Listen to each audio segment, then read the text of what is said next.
మనలను నడిపించు దేవునిగా మనకై ఉండిన మన ప్రభువైన యేసు యొక్క నామమునకు మహిమ కలుగును గాక. క్రీస్తునందు ప్రియమైన వారందరికీ నా స్తోత్రములు తెలియజేయుచున్నాను. ఈ ఉదయ కాలమున మన వేకువ మన్నా యొక్క ముఖ్య అంశము దేవుడు ఎందుకు ఆలస్యము చేతురు. దీని ధ్యానార్థమై మనము నిర్గమకాండము 5వ అధ్యాయము 23వ వచనము వైపు మన పరిశుద్ధ గ్రంథమును త్రిప్పెదము గాక.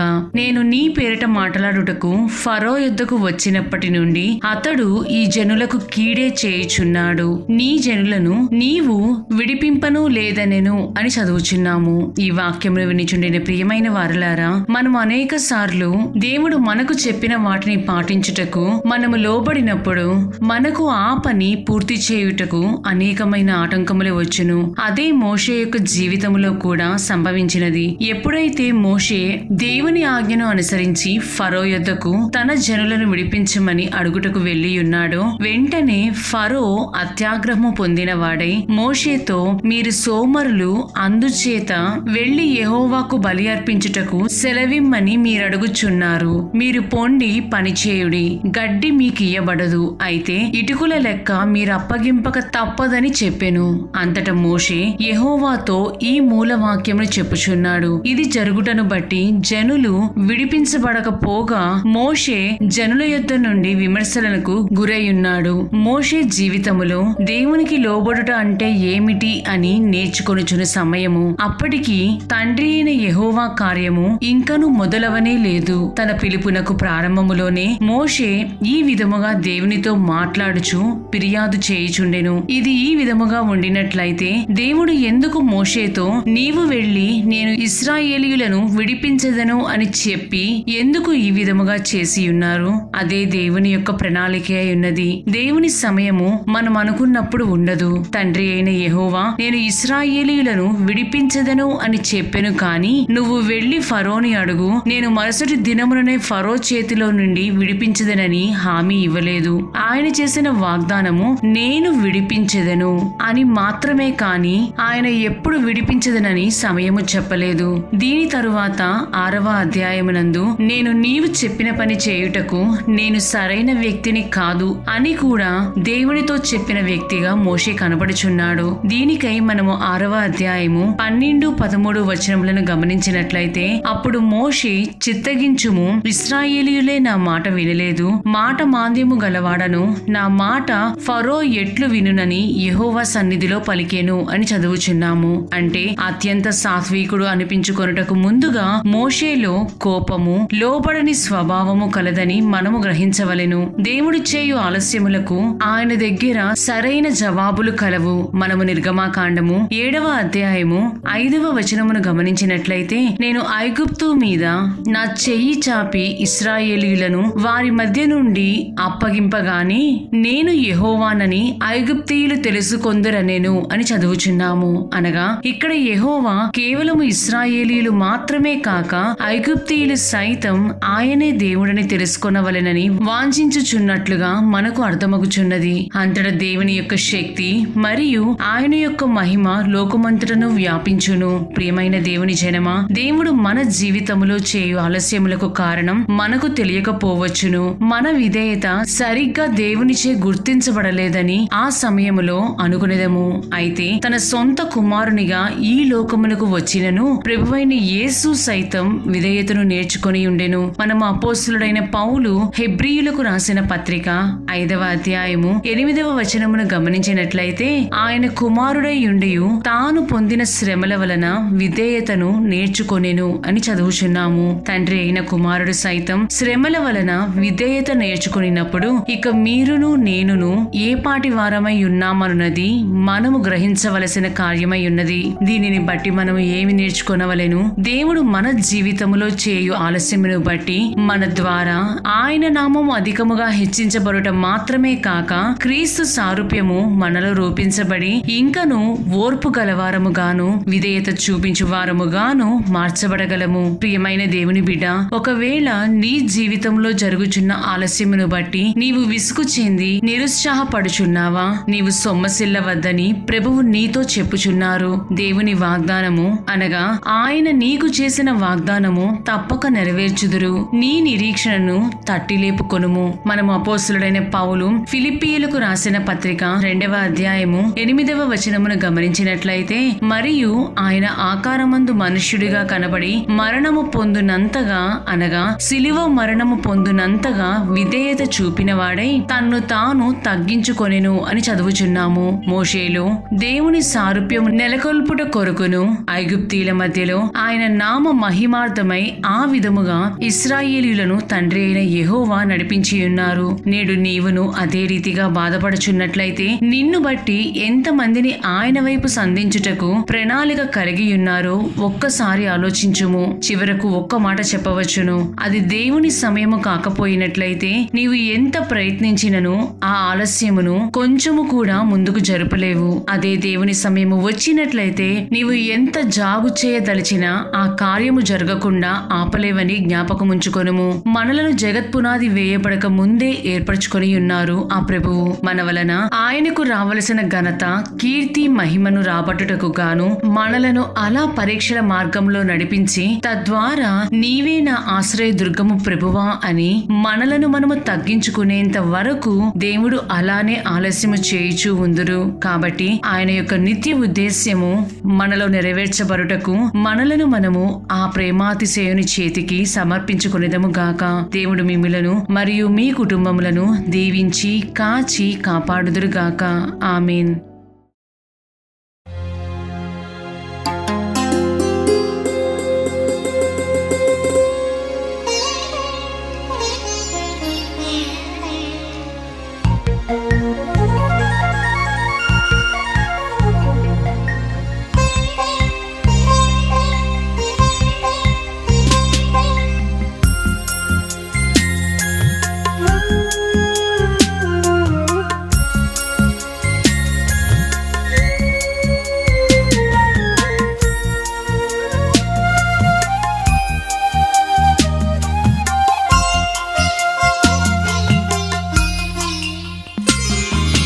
ప్రేమాతిశయుడా, నా ప్రాణ ప్రియుడా, పరలోక తండ్రి, నా యేసు ప్రభువా.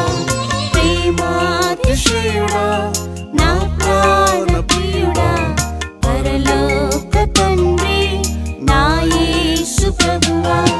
నీ శాశ్వత ప్రేమ నన్నాదుకొనెను, నీ నిత్య ఉద్దేశం నెరవేర్చునాలో. నీ శాశ్వత ప్రేమ నన్నాదుకొనెను, నీ నిత్య ఉద్దేశం నెరవేర్చునాలో. జగత్పునాదికి ముందే ఏర్పరచి తల్లి గర్భములోని ప్రత్యేకించితివి. జగత్పునాదికి ముందే ఏర్పరచి తల్లి గర్భములోని ప్రత్యేకించితివి. క్షణమాత్రమే నన్ను విడిచిన ప్రభువా, నీ ప్రేమతో తిరిగి సమకూర్చితివి. క్షణమాత్రమే నన్ను విడిచిన ప్రభువా, నీ ప్రేమతో తిరిగి సమకూర్చితివి. ప్రేమాతిశయుడా, నా ప్రాణ ప్రియుడా, పరలోక తండ్రి, నా యేసు ప్రభువా. ప్రేమాతిశయుడా, నా ప్రాణ ప్రియుడా, పరలోక తండ్రి, నా యేసు ప్రభువా. నీ శాశ్వత ప్రేమ నన్నాదుకొనెను, నీ నిత్య ఉద్దేశం నెరవేర్చునాలో. నీ శాశ్వత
సమస్తము జరుగునని తలంచి నీ సారూప్యంపొంద అర్పించెదను. ప్రేమాతిశయుడా నా ప్రాణ ప్రియుడా పరలోక తండ్రి నా యేసు ప్రభువా.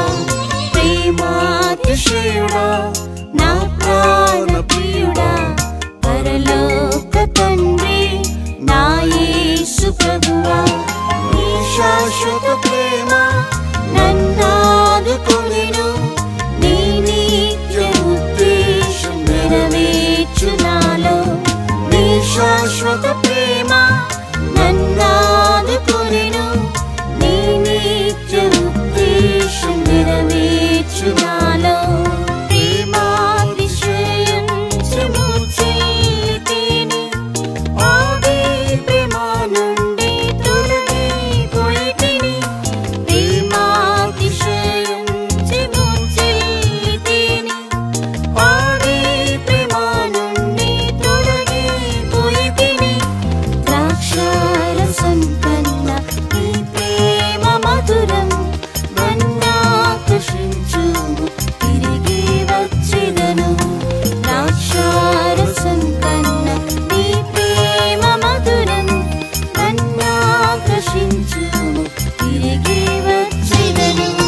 ప్రేమాతిశయుడా నా ప్రాణ ప్రియుడా పరలోక తండ్రి నా యేసు ప్రభువా.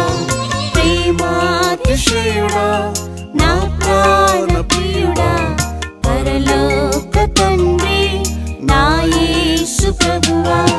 నీ శాశ్వత ప్రేమ నన్నాదుకొనెను, నీ నిత్య ఉద్దేశం నెరవేర్చు నాలో. నీ శాశ్వత ప్రేమ నన్నాదుకొనెను, నీ నిత్య ఉద్దేశం నెరవేర్చు నాలో.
ప్రేమాతిశయుడా నా ప్రాణ ప్రియుడా పరలోక తండ్రి నా యేసు ప్రభువా. ప్రేమాతిశయుడా నా ప్రాణ ప్రియుడా పరలోక తండ్రి నా యేసు ప్రభువా. నీ శాశ్వత ప్రేమ నన్నాదుకొనెను, నీ నిత్య ఉద్దేశం నెరవేర్చు నాలో. నీ శాశ్వత ప్రేమ నన్నాదుకొనెను, నీ నిత్య ఉద్దేశం నెరవేర్చు నాలో. వసులైన పరిశుద్ధులతో నా స్వాస్థ్యము నీవే పరమందు భూమిలో. వసులైన పరిశుద్ధులతో నా స్వాస్థ్యము నీవే పరమందు భూమిలో. ఆనంద తైలంతో అభిషేకించు దేవా, ఆ మహిమ సీయోనులో చేరే వరకు. ఆనంద తైలంతో అభిషేకించు దేవా, ఆ మహిమ సీయోనులో చేరే వరకు. ప్రేమాతిశయుడా నా ప్రాణ ప్రియుడా